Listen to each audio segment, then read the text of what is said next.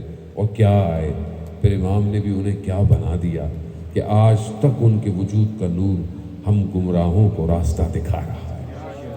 تو انسان اپنے آپ کو عزیزان محترم ایسا پاک کرے کہ اپنے امام کی خدمت میں پیش ہو جائے، وہ مانگے کہ جو وہ عطا کرنا چاہتے ہیں، ان سے ان کی مقام کی طرح ان سے کہے کہ آپ عطا کریں جو آپ بہتر چاہتے ہیں۔